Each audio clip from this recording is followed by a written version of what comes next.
내가 내가 잘못했다. 넌 오지 마. 라고 하시던 시어머니 하와이에서 비참하게 버려졌어요. 여보, 오늘 어머니가 전화하셨는데 도련님이 드디어 결혼한대. 아, 그래? 축하할 일이네.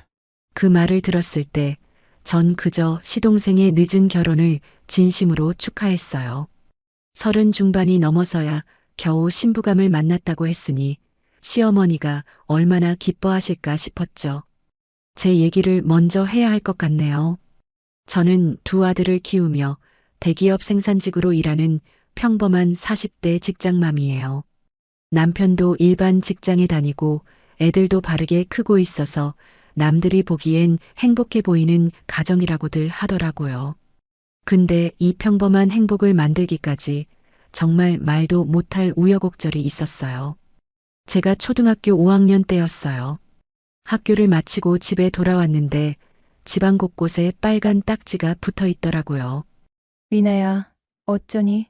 아빠, 사업이 다 망해버렸어. 엄마는 안방에서 눈물만 흘리고 계셨어요.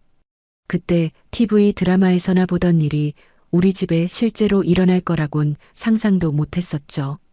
그렇게 저희 집은 하루아침에 쫄딱 망했고 원래 살던 집의 반의 반도 안 되는 오래된 빌라 월세로 이사를 가게 되었어요.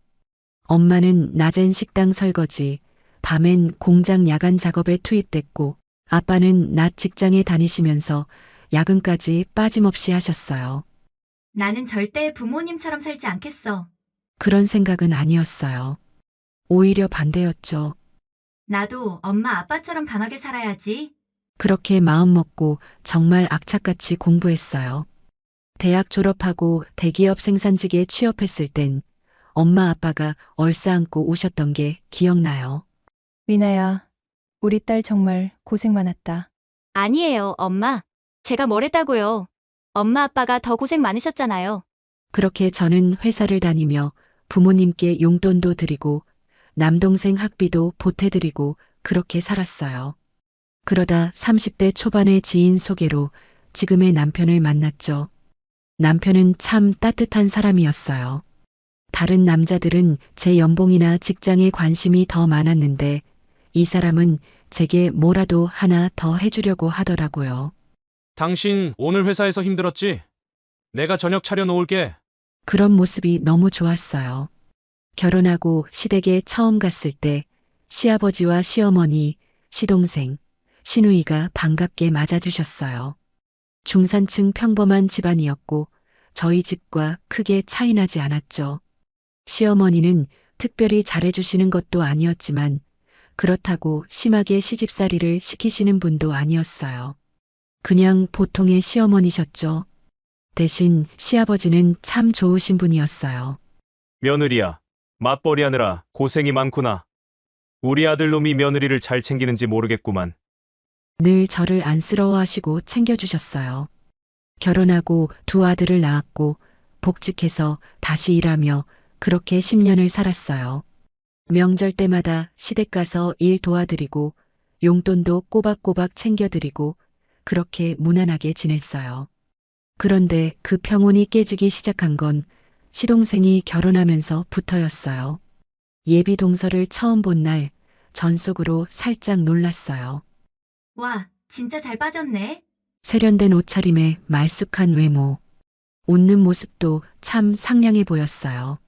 형님, 앞으로 잘 부탁드려요. 언니처럼 따를게요. 아니에요. 저야말로 동서만이 도와줘야죠. 그렇게 동서가 시집을 왔어요.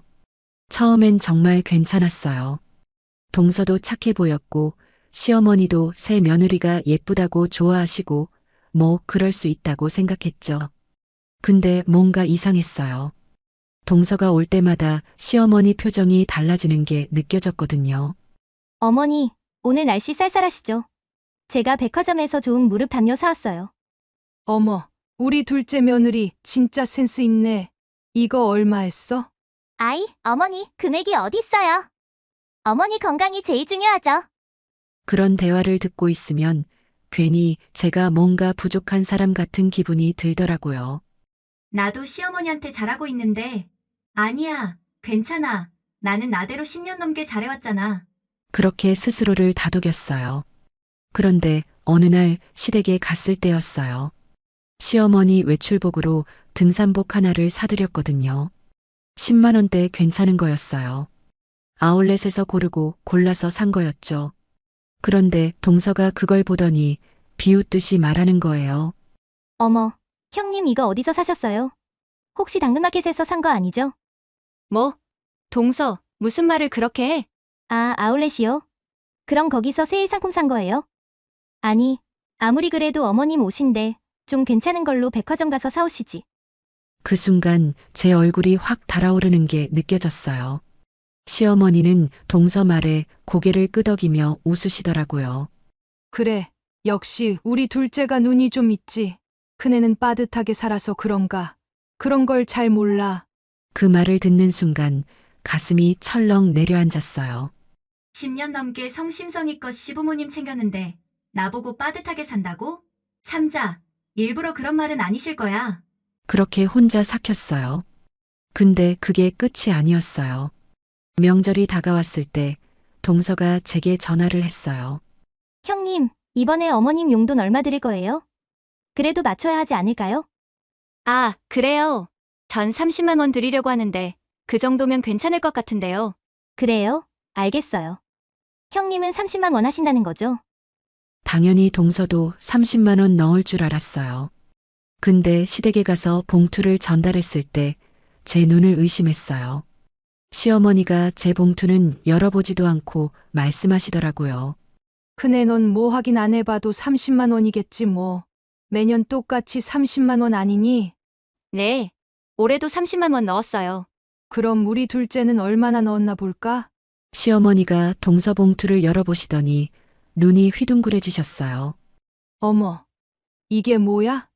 이게 다 얼마야? 어머니, 저는 60만 원 넣었어요.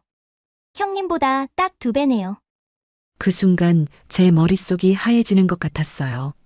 같이 맞추기로 한 거 아니었나? 시어머니는 동서 어깨를 토닥이며 활짝 웃으셨어요. 그래, 고생하면서 번 돈 이렇게 많이 나한테 주다니. 역시 내 생각해 주는 건 우리 둘째밖에 없다. 그 말을 듣는 순간 제 옆에서 놀던 큰아들이 제 표정을 보더니 물었어요. 엄마, 왜 그래? 기분 나빠? 아니야. 엄마 괜찮아. 괜찮지 않았어요. 전혀 괜찮지 않았어요. 10년이에요. 10년 넘게 성실하게, 묵묵히, 한결같이 시부모님을 챙겼는데 고작 1년 된 동서가 용돈 좀 많이 넣었다고 저보다 낫다는 소리를 듣는 게 너무 억울하고 화가 났어요. 그날 집에 돌아와서 남편에게 말했어요. 여보, 나 오늘 진짜 기분 나빴어. 왜? 무슨 일 있었어? 아니, 그냥 좀 그랬어. 말하고 싶었지만 입 밖으로 내면 더 초라해질 것 같았어요. 그냥 참자. 시간 지나면 괜찮아질 거야. 그렇게 스스로를 달랬어요. 하지만 그건 시작에 불과했어요. 그 뒤로 시어머니의 태도가 눈에 띄게 달라지기 시작했어요. 제가 뭘 사다 드려도 별로 관심이 없으시더라고요. 심지어 한 번은 이런 말씀도 하셨어요. 큰애야, 다음엔 그냥 돈으로 줘. 내가 고르는 건 별로 내 마음에 안 들어. 네, 알겠어요. 근데 동서가 동네 슈퍼에서 사온 과일 바구니를 보고선 시어머니가 난리법석이었어요. 어머, 우리 둘째는 진짜 센스 있어. 이거 완전 고급지다. 어머니, 그냥 동네 슈퍼에서 샀어요. 어머니가 좋아하실 것 같아서요. 아유, 역시 우리 둘째가 최고야. 그 모습을 보면서 제 가슴이 답답해지더라고요. 똑같은 건데 왜 나한테만 저러시지? 뭔가 이상하다는 생각이 들었어요. 그러던 어느 날 명절 준비로 시댁에 갔을 때였어요. 다들 음식 준비하느라 바쁜데 동서가 저를 슬쩍 불러 세우더라고요. 형님, 잠깐만요. 응. 왜 그래요? 저기, 형님 혹시 시댁에서 스트레스 많이 받으세요? 갑자기 무슨 소리예요? 아니, 그게 제가 요즘 어머니랑 통화를 자주 하거든요. 그런데 어머니가 형님이 좀 차갑다고 하시더라고요. 차갑다고요? 네. 뭐랄까, 형님이 의무감으로만 하는 것 같다고. 마음이 없는 것 같다고 하시던데요. 그 말을 듣는 순간 머리 끝까지 화가 치밀어 올랐어요. 의무감으로 마음이 없다고? 10년 넘게 명절 때마다 새벽같이 일어나 전 부치고 시부모님 아프시다면 병원 모시고 제 친정보다 더 자주 시댁 들렀는데 그게 마음이 없는 거라고요? 저는 그렇게 생각 안 하는데요. 아, 형님. 제 말은 그게 아니라 어머니가 좀 서운해하시니까 형님이 좀 더 다정하게 대해주시면 어떨까 해서요. 알겠어요. 그렇게 대답은 했지만 속으로는 정말 기가 막혔어요. 동서가 지금 나한테 충고하는 거야? 근데 더 기가 막힌 건 그 뒤였어요. 며칠 뒤 시어머니가 제게 전화를 하셨거든요. 큰애야, 너 친정 엄마랑 통화하면서 우리 집 욕했다며? 네, 무슨 말씀이세요? 둘째 며느리가 그러던데 내가 친정 엄마한테 전화하면서 시댁이 지긋지긋하다고 했다며? 전 그런 말 한 적 없는데요. 그럼 둘째가 거짓말을 한다는 거니? 말문이 막혔어요. 동서가 거짓말을 했다고 말하자니 시어머니는 절대 안 믿으실 것 같았고 그렇다고 제가 했다고 인정할 수도 없었죠. 어머니, 전 정말 그런 말 한 적 없어요. 동서가 뭘 잘못 들은 것 같은데요. 그래, 글쎄다. 둘째가 확신에 차서 말하던데. 전화를 끊고 나서 손이 부들부들 떨렸어요. 동서가 왜 저러는 거지? 도대체 왜? 며칠 뒤 그 이유를 알게 됐어요. 신우이가 제게 살짝 귀띔을 해줬거든요. 언니, 조심하세요. 작은 새언니가 요즘 어머니한테 언니 험담을 자꾸 하더라고요. 뭐라고요? 제가 어머니 방에 들어갔다가 우연히 들었는데 새언니가 형님은 어머니한테 관심이 없는 것 같아요. 저는 어머니가 너무 좋은데 형님은 의무감으로만 하시는 것 같아 안타까워요. 이런 식으로 말하더라고요. 새언니, 작은 새언니가 지금 어머니 편 만들려고 하는 거예요. 조심하세요. 그제야 모든 게 이해가 됐어요. 동서가 시댁에서 자기 입지를 확실하게 만들려고 저를 이용하고 있었던 거예요. 시집 온 지 얼마 안 됐으니까 자기 편을 만들어야겠다고 생각한 거구나. 화가 났지만 한편으론 황당하기도 했어요. 그런데 더 큰 문제는 시어머니가 완전히 동서 편이 되셨다는 거였어요. 명절 때 일이었어요. 주방에서 다들 제사 음식 준비하느라 바쁜데 동서가 거실에 앉아서 핸드폰만 보고 있는 거예요. 저는 주방에서 동서를 불렀어요. 동서, 이리 와서 나물 무치는 거 좀 배워봐요. 에이, 형님이 잘하시는데 제가 뭘 해요. 전 요리 못해요. 그래도 한번 해봐야 나중에 혼자서도 할 수 있잖아요. 이리 와봐요. 아, 싫은데요. 전 진짜 못해요. 형님이 그냥 하세요. 그때 시어머니가 주방으로 들어오셨어요. 뭐야? 큰애 너 둘째한테 나물 무치는 거 알려주고 있니? 네. 그래야 동서도 나중에 혼자 할 수 있잖아요. 그래 맞다. 손맛이 좋은 큰애가 알려줘야지. 안 그래도 들어보니까 우리 둘째 집에서 매번 사다 먹는다던데. 큰애, 네가 잘 알려줘라. 어머니, 제가 지금 알려주려고 하는데요. 동서가 못한다고 안 배우려고 해요. 그 순간 동서가 갑자기 눈을 동그랗게 뜨며 말을 바꾸더라고요. 어머, 형님. 제가 언제 안 배운다고 했어요. 전 그냥 제가 요리 못하니까 이런 제사 음식 같은 건 형님이 하시는 게 어른들한테도 더 좋지 않을까 그렇게 말한 건데요. 뭐야? 방금 분명히 싫다고 했잖아. 저는 어이가 없어서 동서를 쳐다봤어요. 시어머니가 제게 차갑게 말씀하셨어요. 큰애야, 너 너무 네 마음대로 사람 말 해석하고 그러지 말아라. 그래도 이렇게 착한 둘째가 어떻게 너한테 그런 소리를 하겠니? 아니, 어머니 방금 동서가 분명히 둘째야, 너 주방에서 이러지 말고 거실 나가서 상 차리는 거나 도와드려라. 큰애랑 있다가 아주 큰일 나겠다. 시어머니가 동서 등을 떠밀며 거실로 내보내시더라고요. 동서는 나가면서 제게 살짝 웃어 보였어요. 저게 일부러 그런 거야? 저는 그 자리에 멍하니 서 있었어요. 아니, 내가 지금 뭘 잘못한 거지? 말해도 안 믿으시고 해명해도 소용없고 그냥 제가 무조건 잘못한 사람이 되는 거예요. 그날 밤 집에 돌아와서 남편에게 다 털어놨어요. 여보, 나 진짜 못 참겠어. 동서가 너무 심해. 내가 얘기해 볼게. 아니, 괜찮아. 괜히 오빠가 나서면 가족 분위기만 이상해질 거야. 그래도 괜찮아. 내가 참을게. 그렇게 또 참았어요. 근데 동서는 거기서 멈추지 않았어요. 한 번은 제가 시댁에 반찬을 해다 드렸어요. 아이들도 데리고 가서 시부모님께 인사도 시키고 그랬죠. 그런데 제가 화장실 다녀오는 사이에 동서가 제 아이들한테 이상한 말을 하고 있더라고요. 야, 너희 엄마 요즘 할머니한테 잘해? 엄마가 집에서 할머니 욕 안 해? 우리 엄마 그런 거 안 해요. 그래? 근데 할머니가 섭섭해 하시던데. 너희 엄마가 차갑다고. 우리 엄마 안 차가워요. 화장실에서 나오다가 그 대화를 듣고 제 심장이 철렁 내려앉았어요. 세상에 아이들한테까지 이런 말을 한다고? 동서는 제가 나타나자 환하게 웃으며 말했어요. 어머, 형님. 애들이랑 재밌게 놀고 있었어요. 그렇군요. 그날 집에 돌아오는 길 큰아들이 제게 물었어요. 엄마? 작은 엄마가 할머니한테 차갑다고 하던데. 진짜야? 아니야. 엄마는 할머니한테 잘하고 있어. 그럼 작은 엄마가 거짓말한 거네? 대답할 수가 없었어요. 아이들한테까지 저를 나쁜 사람으로 만들려는 동서가 정말 믿고 또 미웠어요.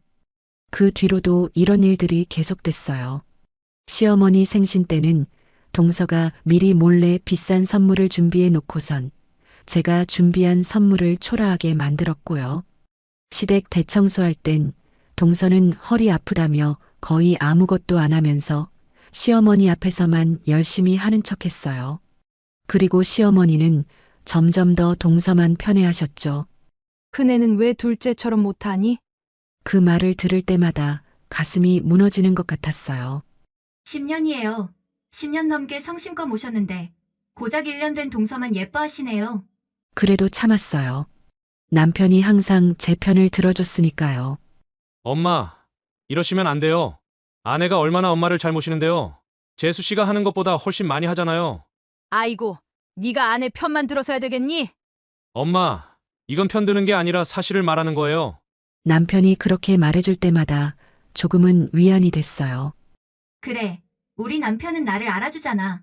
그렇게 버텼어요. 하지만 결국 폭발하는 날이 오고야 말았어요. 바로 그 김장 날이었죠. 시댁에선 매년 가족들이 모여서 김장을 했었거든요. 올해도 어김없이 다 같이 모였죠. 시아버지, 남편, 시동생은 배추를 나르고 무거운 짐을 들어주고 저와 시어머니, 시누이, 동서는 배추를 다듬고 양념을 만들고 그랬어요. 그런데 올해는 김장할 배추가 유난히 많았어요. 어머니, 올해는 배추가 왜 이렇게 많아요? 아, 그거. 둘째 며느리가 친정에도 좀 가져다 드리고 싶다고 해서 많이 했지 뭐. 아, 그렇군요. 속으로 한숨이 나왔어요. 이제는 동선의 친정 것까지 우리가 다 해야 하는 거구나. 하지만 뭐라고 할 수도 없었어요. 시어머니가 좋아서 하시는 건데 제가 뭐라고 하겠어요. 그렇게 아침부터 열심히 배추를 다듬고 있었어요. 시아버지와 남편, 시동생은 잠깐 밖에 나가서 부족한 재료를 사러 가신다고 하시더라고요. 우리 1시간 정도만 다녀올게. 네, 다녀오세요. 그렇게 남자분들이 나가시고 집엔 저와 시어머니, 동서만 남았어요. 시누이는 아침에 급한 일이 생겨서 잠깐 나간다고 했고요. 그렇게 셋이서 김장을 하고 있었는데 갑자기 동서가 시어머니를 부르더라고요. 아, 어머니. 저 보여드릴 거 있는데 잠깐 저기 가서 보실래요? 뭔데? 그때 어머니 사고 싶으시다고 한 거 있잖아요. 제가 찾았어요. 어머, 그러냐? 그래. 한번 봐보자. 그렇게 두 사람은 갑자기 김장을 하다가 다 내팽개치고 거실 소파에 앉아 핸드폰을 보며 쉬기 시작했어요. 잠깐 쉬는 줄 알았죠. 근데 아니었어요. 동서와 시어머니가 수다를 떨기 시작하는 거예요. 어머니, 보니까 아까 저기 새로 카페 열었던데 거기 가볼래요? 김장은 어차피 형님 손맛이 좋으니까 형님이 하시라고 하고. 저희 거기서 커피 좀 사올까요? 그럴까 그럼? 아, 안 그래도 목이 말랐는데 다들 커피 마시면서 일하면 좋지. 그럼 저희 얼른 갔다 올게요. 형님, 저희 금방 유 앞에 카페만 다녀올게요. 저는 그 말을 듣고 정말 기가 막혔어요. 지금 뭐라고 한 거야? 김장할 배추가 산더미처럼 쌓여 있는데 지금 카페를 간다고요? 게다가 그 많은 배추 중 절반이 동서 친정 것인데 당사자는 카페를 간다고요? 참으려고 했어요. 참으려고 정말 애를 썼어요. 근데 도저히 안 되더라고요. 동서, 지금 무슨 소리 하는 거예요? 네, 지금 김장할 배추가 얼마나 남았는지 안 보여요? 눈이 안 좋아요? 저기 옆에 저렇게 쌓여 있는데 지금 저게 안 보이나요? 동서가 어이없다는 표정으로 대꾸했어요. 아니, 제가 아예 안 한다는 게 아니라 카페에서 커피만 사서 온다는 거잖아요. 여기서 커피 타 마시고 끝나서 가서 먹든지 말든지 어딜 갈 생각을 하는 거예요? 도대체 저는 이해가 안 되네요. 헛소리 하지 말고 얼른 앉으세요. 그때 시어머니가 나서서 제게 화를 내기 시작했어요. 아니, 얘, 그거 카페 한번 갔다 올 수 있는 거지. 뭐 그렇게 화를 내니? 다른 것도 아니고 맛있는 커피 사온다는데 그걸 잠깐 못 기다려줘. 어머니, 커피가 문제가 아니라요. 태도가 문제잖아요. 태도, 무슨 태도? 지금도 보세요. 저희 매년 하던 김장의 거의 2배예요. 왜 늘었는 줄 아세요? 동서 친정에 가져다 주겠다고 해서 이만큼 하는 거라고요. 시어머니가 점점 더 짜증을 내시더라고요. 아니, 얘가 돈 안 내고 김장김치 가져가겠다는 것도 아니고 돈도 많이 줬구만. 그 정도면 일한 값 충분히 하고도 남을 텐데 뭐가 그렇게 문제야? 네, 어머니, 그렇게 생각하세요?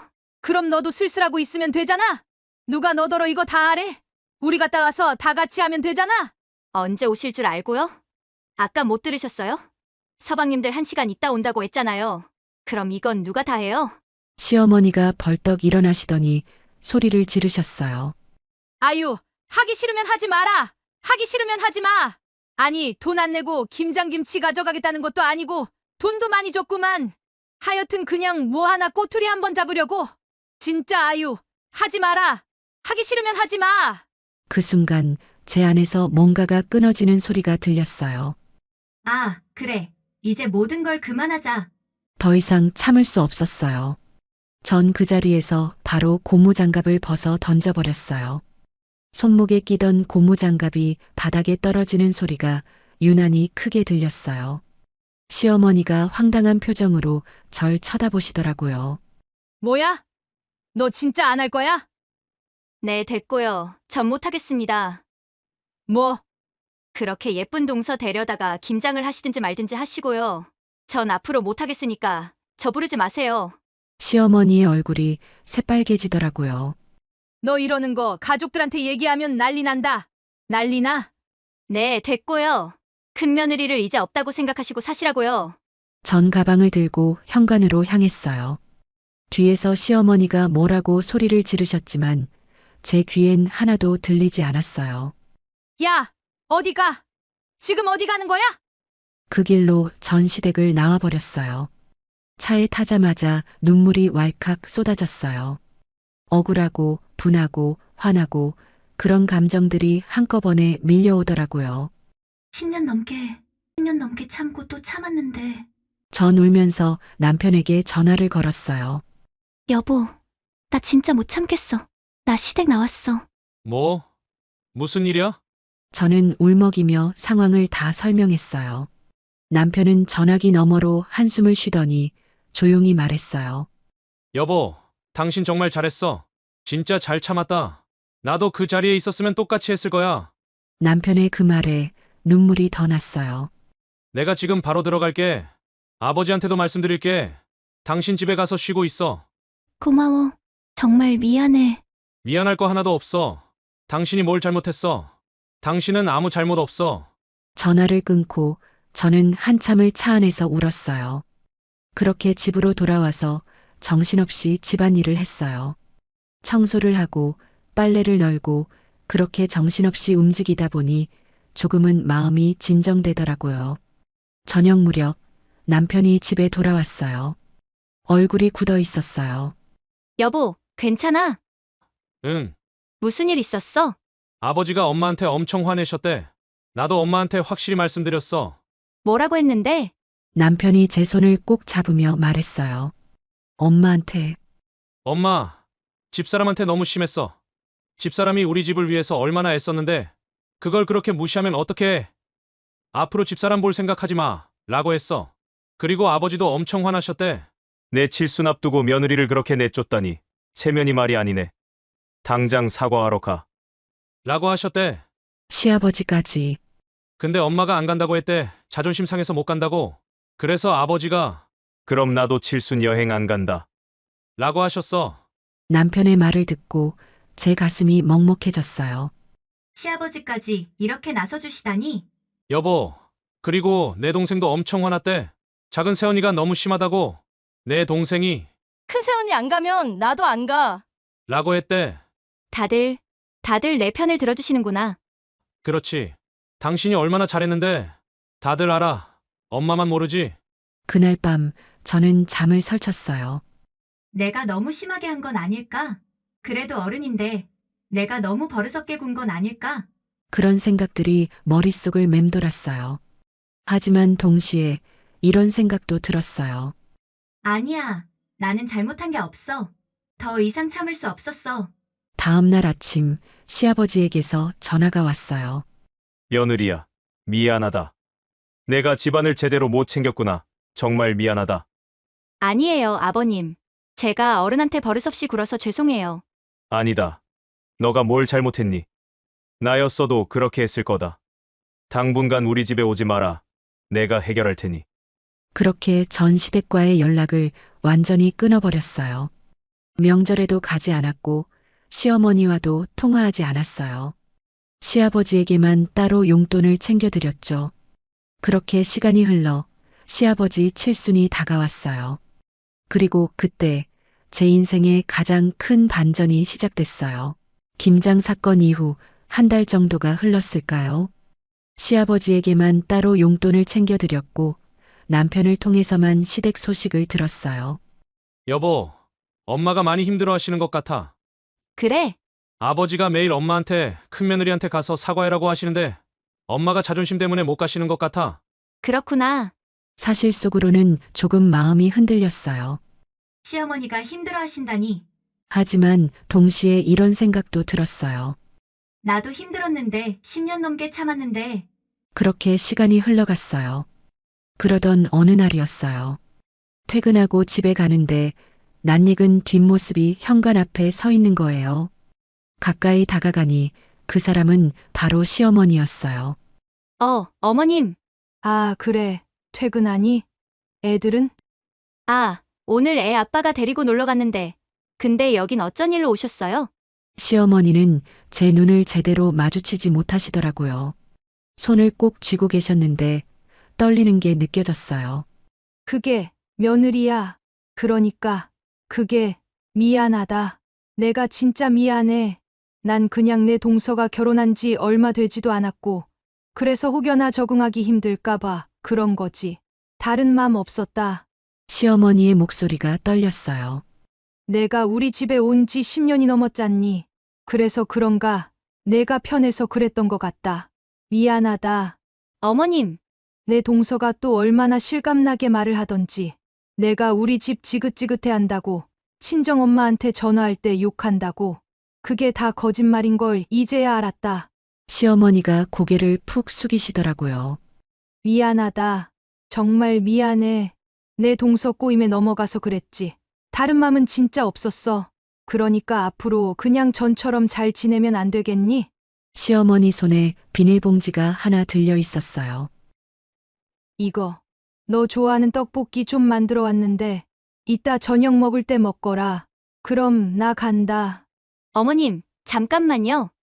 뭐? 들어오세요. 밖에 추운데. 아니다. 괜찮다. 나 그냥 갈게. 시어머니는 황급히 돌아서서 가셨어요. 그 뒷모습이 왠지 모르게 쓸쓸해 보였어요. 집에 들어와서 비닐봉지를 열어봤는데 정성스럽게 담긴 떡볶이가 들어있더라고요. 어머니가 이걸 직접 만들어 오셨구나. 그날 밤 남편에게 말했어요. 여보, 오늘 어머님이 우리 집에 오셨어. 그래? 뭐라고 하시던데? 사과하러 오셨어. 정말 미안하다고. 남편이 제 손을 꼭 잡았어요.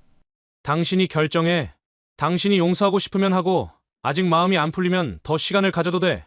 고마워. 사실 그 순간 제 마음은 이미 조금 풀려 있었어요. 어른이 먼저 찾아와서 사과하셨다는 게 쉬운 일이 아니라는 걸 알았으니까요. 며칠 뒤 시아버지에게서 전화가 왔어요. 큰애야, 나 좀 만나줄 수 있겠니? 네, 아버님. 언제 뵐까요? 다음 날 저는 시아버지를 뵈러 갔어요. 시아버지는 카페에서 저를 기다리고 계셨어요. 큰애야, 고맙다. 와줘서 고맙다. 아니에요, 아버님. 시아버지가 커피를 한 모금 마시시고는 천천히 말씀하셨어요. 큰애야, 내가 미안하다. 내가 집안을 제대로 못 챙겨서 내가 고생했구나. 아버님, 아니에요. 아니다. 내 책임이다. 내가 내 시어미를 제대로 못 다스려서 생긴 일이야. 시아버지의 눈가가 촉촉해 보였어요. 큰애야, 우리 집안이 내가 없으면 안 된다. 내가 없으니까 명절도 제대로 안 치러지고 집안이 와르르 무너지는 것 같더라. 아버님, 그리고 얼마 뒤에 내 칠순이다. 다 같이 해외여행을 가기로 했는데 내가 꼭 같이 갔으면 좋겠다. 해외여행이요? 그래. 하와이로 가기로 했어. 내 시어미가 평생 한번 가보고 싶어 하던 곳이거든. 시아버지가 제 손을 꼭 잡으시더라고요. 큰애야, 제발 같이 가줘. 내가 없으면 의미가 없어. 알겠습니다, 아버님. 그렇게 저는 다시 시댁과 관계를 회복하기로 했어요. 집에 돌아와서 남편에게 말했어요. 여보, 나 아버님 칠순 여행 같이 가기로 했어. 정말 잘 생각했어. 근데 비용은 얼마나 들까? 우리 가족 내시면 1,000만 원 정도 들 것 같은데. 1,000만 원. 적은 돈은 아니었어요. 하지만 시아버지 칠순인데 이 정도는 해드려야 한다고 생각했어요. 여보, 그 돈 우리가 준비할 수 있을까? 할 수 있어. 내가 모아둔 거 있으니까. 아버지 칠순인데 이 정도는 해드려야지. 고마워, 여보. 며칠 뒤 신우이에게서 연락이 왔어요. 신우이가 여행 총무를 맡았다고 하더라고요. 언니, 여행 비용 1,000만 원 이번 주까지 보내주세요. 알았어. 이번 주 안으로 보낼게. 그렇게 저희는 1,000만 원을 모아서 신우이 계좌로 보냈어요. 아이들도 너무 좋아했어요. 엄마, 진짜 하와이 가는 거야? 우와, 너무 좋다. 그래. 우리 처음 해외여행 가는 거야. 엄마 아빠도 처음이야. 진짜? 엄마 아빠도 처음이야? 응. 그래서 더 설레. 아이들이 매일 달력을 보며 날짜를 세더라고요. 우리 가족 첫 해외여행이구나. 저도 설렜어요. 신혼여행도 제주도로 갔었는데 해외여행은 정말 처음이었거든요. 그렇게 여행 날짜가 일주일 앞으로 다가왔을 때였어요. 신우이에게서 최종 일정표가 왔어요. 언니, 최종 일정 확정됐어요. 다음 주 금요일 출발이에요. 알았어. 우리도 준비 다 했어. 애들 옷도 사고 가방도 새로 사고 그렇게 준비를 다 마쳤어요. 그런데 그 다음 날이었어요. 출발 일주일 전. 어머님, 안녕하세요. 다름이 아니고요. 방금 형님이랑 잠깐 통화했는데 제가 들어도 좀 속상한 말을 들어서요. 왜? 큰애가 또 뭐라고 하든? 아니 그게 형님이 예전에 자기 친정어머니 환갑 때는 유럽으로 여행 보내드렸다고 하더라고요. 그러면서 하는 말이 우리 엄마는 특별하니까 유럽이지만 시댁 칠수는 그냥 하와이 정도로도 감지덕지 아니냐라는 식으로 아유 제가 다 민망해서 혼났어요. 어머님 형님한테는 제가 전화했다고 절대 말씀하시면 안 돼요. 출발 일주일 전 시어머니에게서 갑자기 전화가 왔어요. 전화벨이 울렸을 때 전 아무 생각 없이 받았어요. 여보세요, 어머님. 그런데 전화기 너머로 들려온 시어머니의 목소리는 제가 예상했던 것과 완전히 달랐어요. 차갑고 날카로웠어요. 예. 너 우리 가족 여행에 왜 끼려고 하니? 네. 어머니, 지금 무슨 말씀을? 우리 가족 여행이야. 너가 도대체 왜 오는 거야? 순간 제 머릿속이 하얘졌어요. 아니, 지금 뭐라고 하시는 거지? 어머님, 지금 무슨 말씀을 하시는 거예요? 우리 가족 여행이야. 김씨 집안 가족 여행이라고. 넌 강씨잖아. 너가 도대체 왜 끼려고 하는 거야? 전화기를 쥔 제 손이 부들부들 떨렸어요. 어머님, 그럼 동서는요? 동서도 김씨 아닌데 왜 가는 건데요? 시어머니의 목소리가 더 차갑게 들려왔어요. 작은 애랑 너랑 같니? 태도부터가 다른데 작은애는 내 기분 상할까봐 전전긍긍하는데 너는 뒤에서 나를 어떻게 생각하는 거야? 이내 엄마는 특별하니까 유럽이지만 시댁 칠수는 그냥 하와이 정도로도 감지덕지 아니하며? 내가 다 들었어. 너 그렇게 여행 오는 게 불만이고 돈 아까워하면서 왜 자꾸 끼려고 하니? 나도 너랑 여행 가면 내 속 끓을 것 같으니까 넌 오지 마라. 제가 무슨 저희 엄마 유럽을 보냈다고요? 내가 다 들었어. 너 그렇게 오기 싫어하면서 왜 자꾸 끼려고 하니? 시어머니의 목소리가 점점 더 날카로워졌어요. 오랜만에 비싸게 돈 주고 가는 여행인데 나 기분 잡치기 싫으니까 오지 마. 너가 나타나면 내가 안 갈 거니까 넌 오지 마. 1,000만 원을 보내면서 우리 가족 첫 해외여행이라고 기뻐하던 그때 모든 게 한순간에 무너지는 기분이었어요. 아, 역시나 또 동서말을 믿으신 거구나. 저는 천천히 또박또박 말했어요. 네, 그러세요, 그럼. 알겠습니다, 어머님. 뭐? 어머님 말씀대로 하겠습니다. 저도 어머님이랑 억지로 여행하고 싶지 않네요. 피차 서로 마음이 맞았으니 어머님 뜻대로 하세요. 전화를 끊었어요. 전화기를 내려놓는 순간 눈물이 왈칵 쏟아졌어요. 또 이렇게 되는구나. 한참을 울다가 남편에게 전화를 걸었어요. 여보, 왜? 무슨 일 있어? 목소리가 왜 그래? 어머님이 나보고 여행 오지 말래. 뭐? 남편의 목소리가 갑자기 커졌어요. 지금 뭐라고 했어? 어머님이 전화하셔서 김씨 집안 가족 여행인데 내가 왜 끼냐고. 동서가 우리 엄마는 특별하니까 유럽 보내지만 시댁 칠수는 그냥 하와이 정도로도 감지덕지라고 했대. 그러니까 나보고 오지 말래. 여보, 나 어떡하면 좋아? 1,000만 원도 벌써 보냈는데 애들도 그렇게 기다렸는데. 알았어. 내가 지금 바로 우리 엄마한테 전화할게. 당신 아무 걱정하지 마. 전화를 끊고 저는 그 자리에 주저앉아 버렸어요. 애들한테 뭐라고 말하지? 아빠한테 뭐라고 말하지? 1시간쯤 지났을까요? 남편에게서 전화가 왔어요. 여보, 나 지금 우리 엄마한테 전화했어. 뭐라고 하시던데? 내가, 엄마, 지금 무슨 소리 하는 거냐? 아내가 1,000만 원 보냈는데 오지 말라는 게 말이 되냐고 했더니 엄마가 그럼 너도 오지 마. 나는 큰며느리 얼굴 보기 싫다. 라고 하더라. 그래서 내가 말했어. 알았어. 나도 안 갈게. 아내 안 가면 나도 안 가. 여보, 남편의 목소리가 단호했어요. 당신 잘못 하나도 없어. 내가 엄마한테 확실히 말했어. 당신 없으면 나도 없다고. 그리고 1시간 뒤 신우이에게서 전화가 왔어요. 언니, 나 지금 들었어. 어머니가 언니 보고 오지 말라고 했다며? 응. 나도 안 갈 거야. 언니 없는 여행이 무슨 의미가 있어? 아니야, 너는 가. 괜찮아. 아니야. 나도 안 갈 거야. 어머니가 너무 심하셔. 그리고 또 1시간 뒤 시아버지에게서 전화가 왔어요. 큰애야, 내가 다 들었다. 아버님, 미안하다. 정말 미안하다. 내가 내 시어미를 제대로 못 다스려서 이렇게 됐구나. 아니에요, 아버님. 아버님 잘못 아니에요. 시아버지의 목소리가 떨렸어요. 큰애야, 나도 안 갈 거다.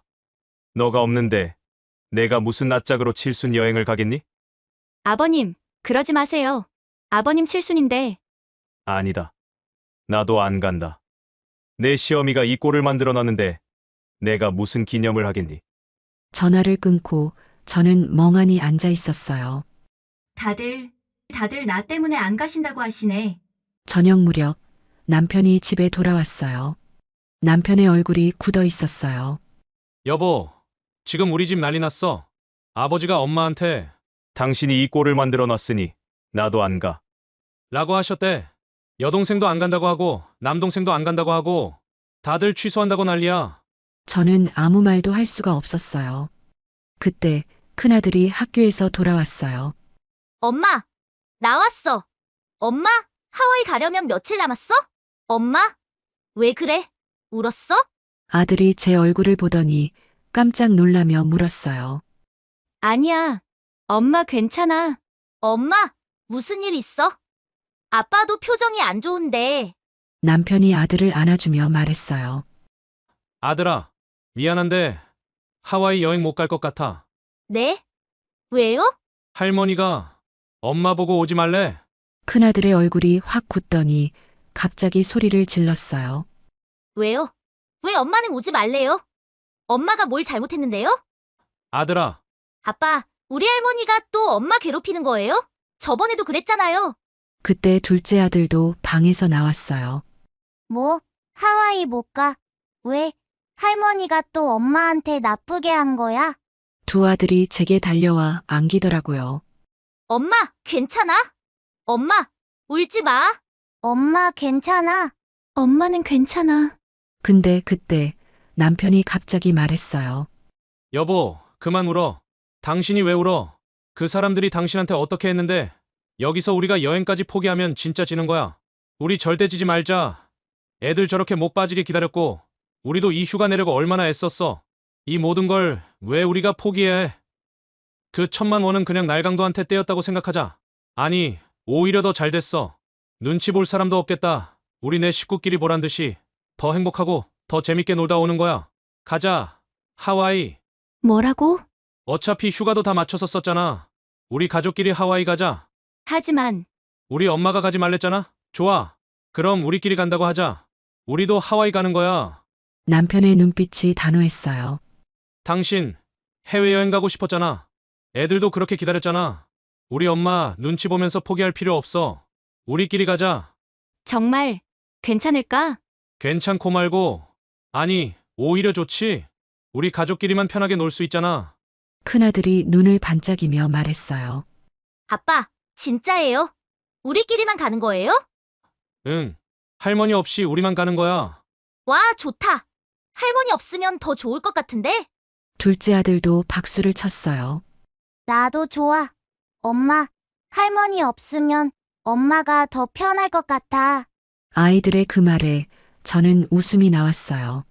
그래, 우리끼리 가자. 다음 날 남편이 여행사에 연락해서 우리 가족만 따로 하와이 예약을 했어요. 시댁이랑 같은 날짜, 같은 호텔로요. 그리고 신우이에게 전화를 걸었어요. 아가씨, 잠깐 통화 괜찮아. 할 얘기가 있어서. 언니, 그럼요. 무슨 일이에요? 우리 가족도 하와이 가기로 했어. 같은 날짜로. 네? 진짜? 응. 어차피 휴가도 다 썼고 우리끼리 가기로 했어. 와, 언니, 대박이다. 그럼 혹시 거기서 마주칠 수도 있겠네? 그럴 수도 있겠지? 그리고 저는 남편에게 말했어요. 여보, 시어머니한테는 알리지 말아줘. 왜? 그냥 나중에 알게 되시겠지. 남편이 빙그레 웃었어요. 알았어. 나도 그게 더 재밌을 것 같은데. 그렇게 우리는 출발 날짜를 기다렸어요. 한편 시댁에서는 여행 취소 문제로 난리가 났다고 했어요. 시아버지는 안 간다고 하셨고 남편도 안 간다고 했고 시누이도 안 간다고 했대요. 결국 시동생과 동서가 설득을 해서 여행은 취소하지 않기로 했대요. 형님, 그래도 아버지 칠순인데 취소하면 어떻게 해요? 돈도 아깝고 그냥 가요. 시동생이 남편을 설득했대요. 하지만 남편은 끝까지 나는 안 간다고 했대요. 아내 없는 여행은 의미 없어. 나도 안 가. 시아버지도 끝까지 나도 안 간다고 하셨고요. 결국 시어머니, 시동생, 동서 이렇게 셋만 가기로 했대요. 시누이도 결국 나도 안 갈래. 언니 없는데 무슨 재미로 가라고. 라고 했대요. 그렇게 출발 날이 다가왔어요. 우리 가족은 짐을 싸며 설렜어요. 엄마, 나 수영복 챙겼어. 나도 챙겼어. 좋아. 엄마 아빠도 다 챙겼어. 드디어 공항으로 출발하는 날 아침이었어요. 남편이 제 손을 꼭 잡으며 말했어요. 여보, 우리 정말 재밌게 놀다 오자.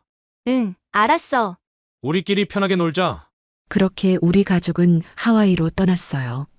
시어머니는 몰랐죠. 우리가 똑같은 하와이로, 똑같은 날짜에, 똑같은 호텔로 간다는 거요. 하와이 공항에 발을 내디딘 순간 후끈하면서도 상쾌한 공기가 폐에 깊숙이 들어왔어요. 회색빛 도시의 매연과는 차원이 다른 생명력이 넘치는 공기였죠. 10년간의 시집살이와 고된 직장 생활로 무거웠던 어깨가 거짓말처럼 가벼워지는 기분이었어요. 우와, 엄마, 저기 나무 좀 봐. 텔레비전에서 본 거랑 똑같아. 아빠, 바다 냄새 나요. 짭짤한 냄새. 아이들은 태어나 처음 마주하는 이국의 풍경에 흥분을 감추지 못하고 방방 뛰었어요. 남편은 그런 아이들을 흐뭇하게 바라보다 제 손을 꾹 잡았어요. 여보, 우리 정말 오길 잘했어. 당신 그렇게 환하게 웃는 거, 나 정말 오랜만에 봐. 미안했어, 그동안. 아니야. 지금이라도 이렇게 와서 너무 좋아. 여기가 천국인 것 같아. 우리가 예약한 호텔은 와이키키 해변이 한눈에 들어오는 오션프론트 스위트룸이었어요. 시댁 식구들과 함께였다면 꿈도 못 꿀 호사였죠. 발코니에 서서 끝없이 펼쳐진 수평선을 바라보는데 그동안 켜켜이 쌓여왔던 서름과 분노가 파도에 씻겨나가는 것만 같았어요. 그래. 이게 바로 내가 받아야 할 보상이야. 10년간의 희생에 대한 정당한 대가라고. 저는 속으로 몇 번이고 되뇌었어요. 첫날부터 우리는 모든 것을 잊고 하와이를 만끽했어요. 아이들과 함께 거대한 파도에 몸을 맡기며 서핑을 배웠고 알록달록한 열대어들 사이를 헤엄치며 스노클링을 즐겼어요. 저녁에는 해변의 고급 레스토랑에서 붉게 물드는 노을을 바라보며 랍스터와 스테이크를 먹었죠. 남편이 와인잔을 부딪히며 말했어요. 우리 가족의 새로운 시작을 위하여. 그러네. 우리의 진짜 행복을 위하여. 모든 순간이 완벽했어요. 눈치 볼 시어머니도 신경을 긁는 동서도 없는 이곳은 그야말로 지상낙원이었어요.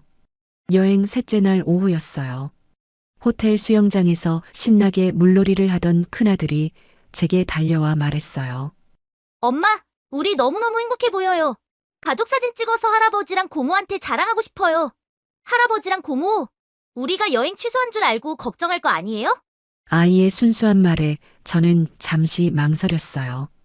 이 사진이 불러올 파장을 왜 모르겠어요? 하지만 이내 마음을 굳혔어요. 그래. 뭘 망설여. 우린 죄 지은 게 아니잖아. 오히려 억울하게 쫓겨난 피해자인데 우리의 행복을 숨길 이유가 전혀 없어. 우리 아들, 기특한 생각했네. 그럼 세상에서 제일 행복한 표정으로 찍어볼까? 우리는 가장 전망이 좋은 인피니티 풀을 배경으로 수십 장의 사진을 찍었어요.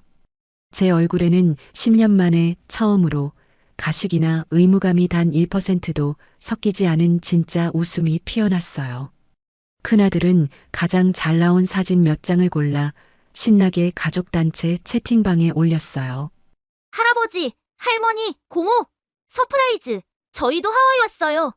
여기 완전 최고예요. 다음에 다 같이 와요. 아이는 순수한 마음으로 다음에 다 같이라는 말을 덧붙였지만 그건 어른들의 세계에서는 이미 불가능한 일이 되어버렸죠. 사진을 올리고 1시간쯤 지났을까요? 저녁 식사를 위해 잠시 로비에 내려와 레스토랑을 찾아보는데 저 멀리서 익숙한 모습들이 보이더라고요. 가장 먼저 눈에 띈 건 명품 브랜드 쇼핑백을 서너 개씩 양손에 든 채 시동생과 팔짱을 끼고 나오는 동서였어요. 두 사람은 뭐가 그리 즐거운지 서로의 얼굴만 봐도 웃음이 터지는 딱 사랑에 빠진 연인들의 모습이더라고요. 그들은 로비를 가로질러 망설임 없이 회전문을 향해 걸어 나가더라고요. 저녁 노을을 즐기며 둘만의 오붓한 시간을 보내러 가는 것 같았어요. 저는 순간 고개를 갸웃했어요. 어머님은 어디 계시지? 그리고 그때 시야 한 구석에 웅크리고 있는 한 사람이 들어오더라고요. 동서 부부가 방금 빠져나온 명품 매장 앞 소파, 그 구석진 자리에 시어머니가 홀로 앉아 계시더라고요. 그 모습은 피곤하다는 말로는 다 설명할 수 없는 그야말로 비참함 그 자체였어요. 어깨는 축 늘어져 있었고 초점 없는 눈은 허공을 헤매고 있더라고요. 발치에는 동서 부부가 쇼핑한 것으로 보이는 쇼핑백들이 아무렇게나 놓여 있었어요. 마치 잠시 자리를 비운 주인을 기다리는 짐짝처럼요. 한 손으로는 힘겹게 부어오른 무릎을 주무르고 계시더라고요. 그때였어요. 방금 호텔 밖으로 나갔던 동서 부부가 뭔가를 잊었다는 듯 다시 들어오더라고요. 저는 시어머니를 데리러 온 줄 알았어요. 하지만 그들은 시어머니가 앉아있는 소파는 쳐다보지도 않고 근처 카페에 들러 아이스커피 2잔만 들고는 다시 저희 쪽으로 걸어오더라고요. 시어머니가 힘겹게 몸을 일으켜 그들을 향해 손을 들려던 찰나 동서가 귀찮다는 듯이 말하는 소리가 제 귀에 똑똑히 들렸어요. 어머님, 저희 저녁 먹고 올 테니 먼저 방에 올라가서 쉬고 계세요. 짐은 이따가 저희가 가져갈게요. 아, 다리 아프시면 거기 직원한테 말해서 휠체어라도 빌려달라고 하시고요. 그 말을 남기고 두 사람은 정말 뒤도 돌아보지 않고 다시 호텔을 빠져나가더라고요. 버려진 거예요. 아들 내외는 시원한 커피를 마시며 데이트를 하러 가고 늙고 병든 노모는 그들의 짐을 지키며 소파에 홀로 남겨진 거죠. 저는 그 순간 온몸에 소름이 돋았어요. 저 모습이구나. 자식에게 짐짝 취급당하며 버려진다는 게. 그때 망연자실하게 앉아있던 시어머니가 고개를 들었고 마침내 행복하게 서 있는 우리 가족과 눈이 마주쳤어요. 시어머니의 얼굴에는 수만 가지 감정이 스쳐 지나가더라고요. 경악, 당혹감, 그리고 짐승처럼 버려진 자신의 처지를 하필이면 가장 무시했던 큰 며느리에게 들켜버린 끔찍한 수치심. 저는 아무 말도 하지 않았어요. 그저 가소롭다는 듯 입꼬리를 살짝 올려 미소만 지어 보였어요. 그 어떤 욕설보다, 그 어떤 비난보다 더 깊은 상처를 주는 경멸의 미소였을 거예요. 그리고 저는 남편과 아이들을 향해 세상에서 가장 다정한 목소리로 말했어요. 자, 우리도 어서 맛있는 저녁 먹으러 갈까? 엄마가 오늘 제일 좋은 데로 예약했어. 우리는 시어머니를 없는 사람처럼 스쳐 지나갔어요. 등 뒤에서 느껴지는 시어머니의 절망적인 시선을 만끽하며 저는 10년 묵은 체증이 전부 내려가는 듯한 짜릿한 해방감을 느꼈어요. 그날 밤 저희는 정말 오랜만에 행복한 저녁 시간을 보냈어요. 아이들은 신나게 웃었고 남편은 제 손을 잡으며 이렇게 편한 여행은 처음이야라고 말하더라고요. 맞아요. 시어머니가 없으니 정말 편했어요. 눈치 볼 일도 없고 트집 잡힐 일도 없었으니까요. 그리고 다음 날 아침이 왔어요. 호텔 조식 뷔페. 저희는 창가 좋은 자리에 앉아서 즐겁게 식사를 하고 있었어요. 햇살이 따사롭게 들어오는 창가 자리였죠. 아이들은 좋아하는 음식들을 접시 가득 담아왔고 남편은 커피를 홀짝이며 여유롭게 신문을 보고 있었어요. 그때였어요. 밤새 수치심에 잠 못 이룬 듯한 시어머니가 저희 쪽으로 다가오더라고요. 시어머니는 애써 태연한 척하며 말을 건넸어요. 큰애야, 어제는 내가 몸이 좀 안 좋아서 그랬다. 오해하지 말아라. 저는 들고 있던 포크를 조용히 내려놓고 시어머니를 쳐다봤어요. 바로 이 순간이더라고요. 저는 연습이라도 한 듯 가장 우아하고 차가운 미소를 지으며 말했어요. 어머님, 안녕하세요. 오해요? 아니요, 전 오해한 적 없는데요. 시어머니가 당황하며 말하더라고요. 아니, 그게 아니라 사람들이 보잖니. 저는 주변을 둘러보며 더 큰 소리로 말했어요. 아, 어머님께서 김씨 집안 여행에 강씨가 왜 끼냐고 소리치셔서 저 쫓아내신 거요? 아니면 아들 며느리한테 짐짝 취급받고 로비에 버려져 계셨던 거요? 어머님 덕분에 저희끼리 아주 편하고 자유롭게 정말 꿈 같은 시간 보내고 있어요. 정말 감사해요, 어머님. 시댁 칠수는 제 친정엄마 환갑보다 못하다고 생각하신다니. 차라리 이렇게 따로 온 게 서로에게 더 잘된 일 아니겠어요? 뷔페 안에 사람들이 수군거리기 시작하더라고요. 동서와 시동생이 멀리서 이 광경을 보고 어쩔 줄 몰라 하는 게 보였어요. 그때 큰아들이 해맑게 말하더라고요. 엄마, 할머니 여기 계셨어요? 근데 엄마, 저희는 할머니 없어서 너무 행복했어요. 다음에도 할머니 없이 오고 싶어요. 순수한 아이의 말이 마지막 일격이었어요. 시어머니의 얼굴이 흑빛으로 변하더라고요. 저는 자리에서 일어나며 마지막 말을 남겼어요. 그럼 식사 맛있게 하세요. 저희는 저희를 괴롭히는 일상이 없는 곳으로 마저 휴가를 즐기러 가보겠습니다.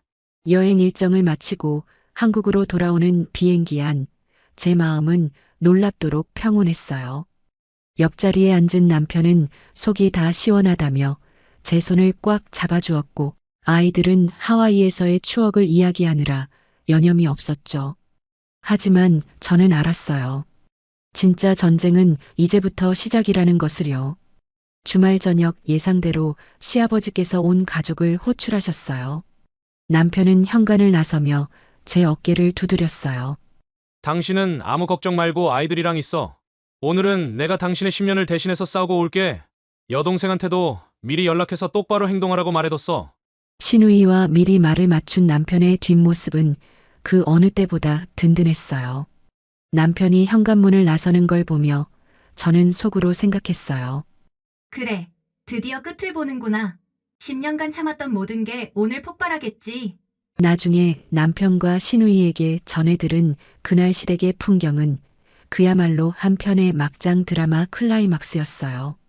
무겁게 가라앉은 거실, 시아버지께서는 팔짱을 낀 채 그 누구도 쳐다보지 않고 창밖만 보고 계셨대요. 시어머니와 동서는 죄인처럼 고개를 숙이고 있었고 시동생은 안절부절 못하며 눈치만 살피고 있었죠. 침묵을 깬 것은 시아버지의 차가운 목소리였어요. 당신, 그리고 너희 둘. 하와이에서 아주 대단한 구경을 했다지. 한쪽은 천국이고 한쪽은 지옥이었다는 그 구경 말이다. 동서가 뭐라고 변명하려 입을 열자 시아버지께서 테이블을 손으로 내리치며 호통을 치셨대요. 그 소리에 거실의 공기가 더욱 얼어붙었죠. 내가 오늘 이 자리를 만든 건 돈 얘기를 하기 위해서다. 큰 며느리가 내 칠순 여행 가라고 보탠 돈 1,000만 원. 그 돈은 지금 어디에 있어? 시아버지의 날카로운 질문에 아무도 답을 하지 못했대요. 이미 그 돈은 시어머니와 시동생 내외의 하와이 여행 경비로 전부 사용되었기 때문이죠. 시아버지께서는 그들의 침묵을 비웃듯 코웃음을 치셨대요. 대답을 못하는 걸 보니 그 돈으로 너희 셋이서 희희낙락 명품 쇼핑까지 하며 잘 놀다 왔나 보지. 남의 눈에 피눈물 나게 한 돈으로 사온 가방이 손에 잡히냐? 시아버지의 분노에 찬 고함에 시어머니가 어깨를 움찔 떨었대요. 시동생이 기어들어가는 목소리로 말했대요. 아버지, 그게 아니라 여행사에 이미 돈이 다 넘어가서 어쩔 수 없이. 닥쳐! 너는 마누라 치맛자락 뒤에 숨어서 네 형수가 10년간 이 집안의 대소사를 어떻게 챙겼는지 보고도 몰랐단 말이야. 명절마다 새벽같이 와서 전부 치고 내 어미 아플 때마다 병원 수발 들고 이놈 장가갈 때 결혼 자금 부족하다고 할 때 자기 동생 학비 대주던 돈까지 쪼개서 보태준 게 네 형수다. 그런데 너는 그 은혜를 이따구로 갚아? 시아버지의 날카로운 시선이 이번엔 동서에게 향했대요. 그리고 너 내가 처음부터 알아봤다. 입 안에 혀처럼 능글맞게 굴면서 사람 홀리는 그 재주 말이다. 나는 너 같은 거 이제 며느리로 인정할 수 없다. 사람 말 교묘하게 비틀어서 이간질이나 하고 지 이득만 챙기려고 어른 뒤통수 치는 여우 같은 것을 우리 집안에 더 이상 들을 수 없으니까 당장 이 집에서 나가! 동서가 눈물을 흘리며 전형적인 레퍼토리를 늘어놓았대요. 아버님 오해세요. 저는 정말 어머님이 좋아서. 형님이 너무 차갑게 구시니까 안타까워서. 그때 가만히 있던 신우이가 나섰어요. 오빠, 언니, 나 더 이상은 못 참겠어.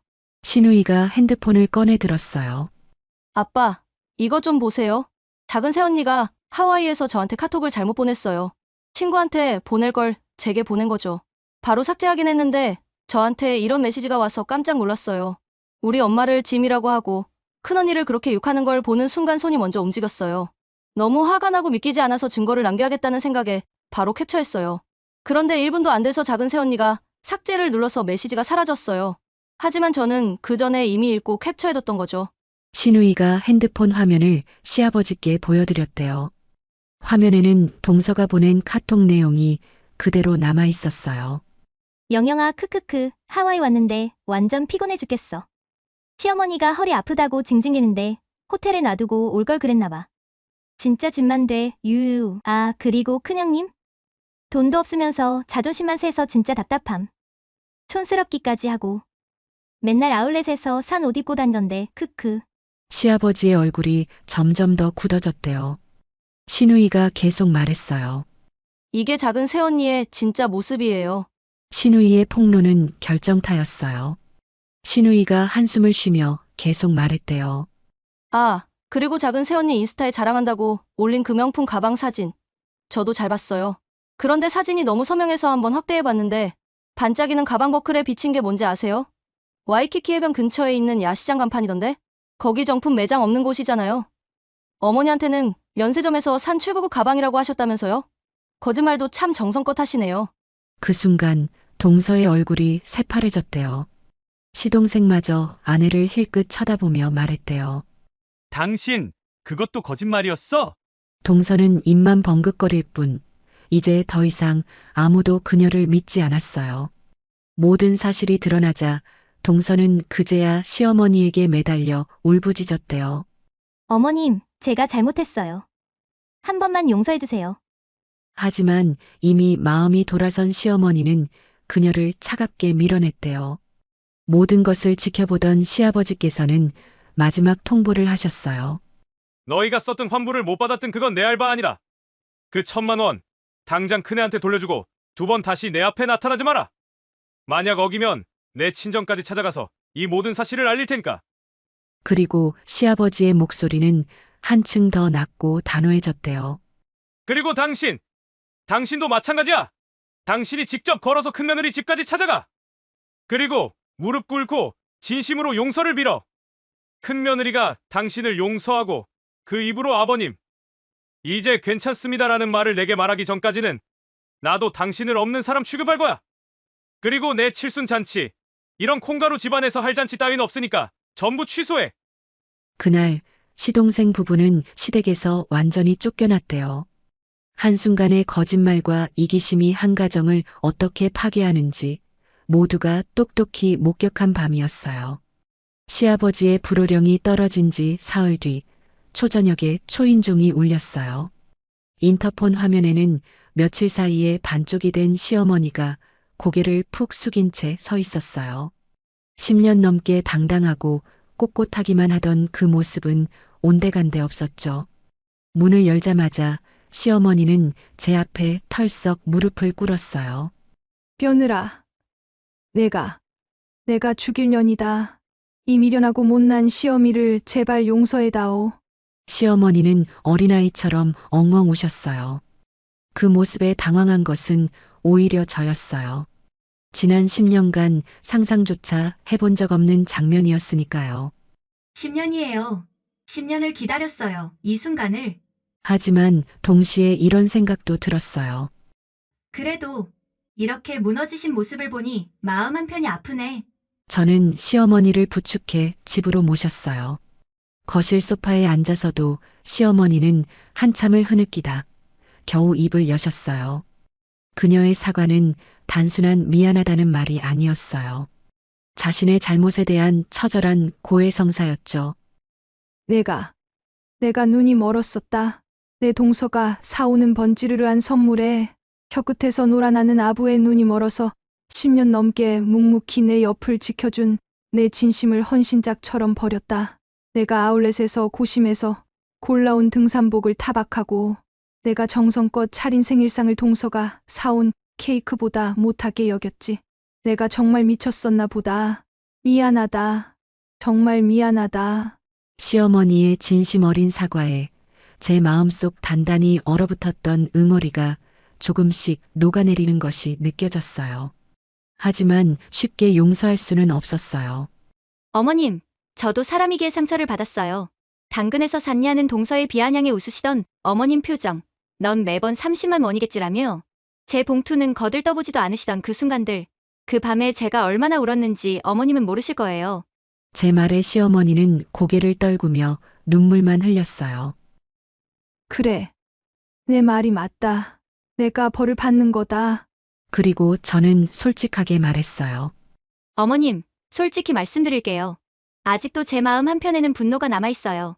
용서는 시간이 필요해요. 시어머니는 고개를 끄덕였어요. 알겠다. 내 마음이 풀릴 때까지 얼마든지 기다릴게. 아니, 평생이라도 기다릴게. 그날 이후 시어머니는 정말 다른 사람이 되셨어요. 매일 아침 오늘 하루도 힘내라는 응원 문자를 보내셨고 주말이면 제가 좋아하는 반찬을 한가득 만들어 집 앞에 두고 가셨어요. 예전처럼 무언가를 바라거나 강요하는 태도는 전혀 없었죠. 시동생 내외는 결국 시아버지의 완고함을 이기지 못했어요.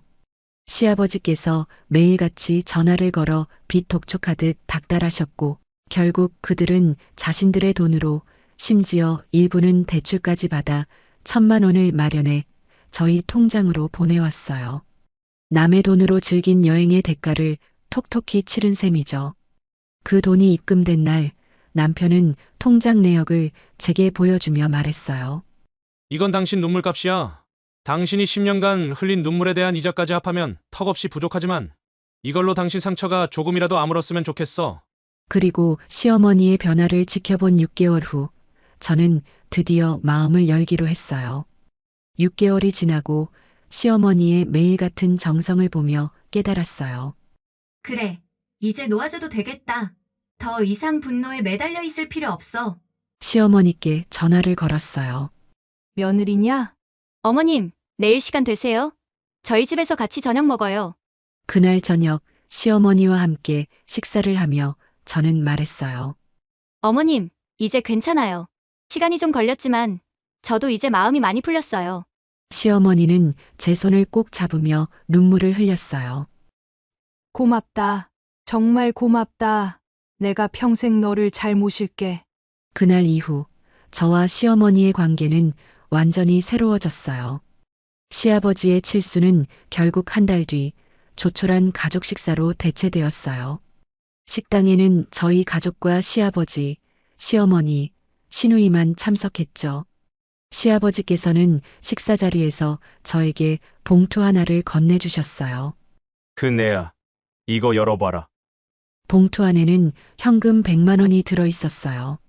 이건 둘째 놈들에게서 받아낸 내 돈과는 별개다. 이건 내가 주는 용돈이야. 우리 집안 바로 세우느라 고생한 내 큰며느리, 예쁜 옷이라도 사 입으라고 주는 상이니까 받아도. 시아버지의 따뜻한 말씀에 저는 결국 눈물을 보이고 말았어요. 그리고 시아버지께서 덧붙이셨어요. 내가 평생 살면서 배운 게 하나 있다면 사람의 진짜 가치는 위기의 순간에 드러난다는 거다. 큰며느리, 너는 10년간 우리 집의 진짜 기둥이었어. 이제야 알게 되어 미안하구나. 시아버지의 공식적인 인정에 제 눈에서 눈물이 주르륵 흘러내렸어요. 식사를 마치고 집으로 돌아오는 길, 밤하늘의 별이 유난히 반짝였어요. 그로부터 1년 후 시누이를 통해 동서 소식을 들었어요. 동서는 시동생과 별거 중이다가 친정으로 돌아갔다고 해요. 별거라고? 결국 자기가 파남정에 자기가 빠진 거네. 교수 집안 막내딸이라던 그녀는 결국 자신이 만든 거짓의 성에서 혼자 무너져 내렸어요. 한때 그녀를 미워했지만 이젠 그저 불쌍할 뿐이에요. 불쌍하긴 하지만 자업자득이야. 한때는 그렇게 미워했는데 이젠 그냥 허무하네. 진심 없는 아부와 거짓으로는 결국 아무것도 남지 않는다는 걸 그녀는 너무 늦게 깨달았죠. 저는 깨달았어요. 진정한 복수는 상대를 똑같이 짓밟고 파멸시키는 것이 아니라 내 자리를 굳건히 지켜내고 스스로 빛나는 존재가 되는 것이라는 사실을요. 이제 제 인생에서 저를 괴롭히는 거친 풍파는 없어요. 시동생 내외와는 자연스럽게 멀어졌고 시어머니는 저를 딸처럼 아껴주세요. 무엇보다 제 옆에는 언제나 제 편이 되어주는 든든한 남편과 사랑스러운 아이들이 있어요. 요즘 명절 때 보면 시어머니는 제 옆에 딱 붙어서 앉으세요. 그리고 제가 뭘 하든 역시 우리 큰며느리가 최고야. 라고 말씀하시죠. 이게 진짜 복수구나. 내가 이기려고 싸운 게 아니라 그냥 제자리를 지켰을 뿐인데. 예전에 그렇게 예뻐하던 동서 자리엔 이제 제가 있어요. 그게 제일 통쾌한 복수인 것 같아요. 이 글을 읽는 당신도 혹시 관계의 어려움 속에서 홀로 눈물 찢고 있다면 부디 자신을 잃지 마세요. 당신의 진심은 언젠가 반드시 통하고 스스로를 존중하고 사랑할 때 비로소 진정한 행복과 평온이 찾아와요. 제 고통스러웠던 10년의 세월이 당신에게는 단단한 용기가 되기를 진심으로 바래요.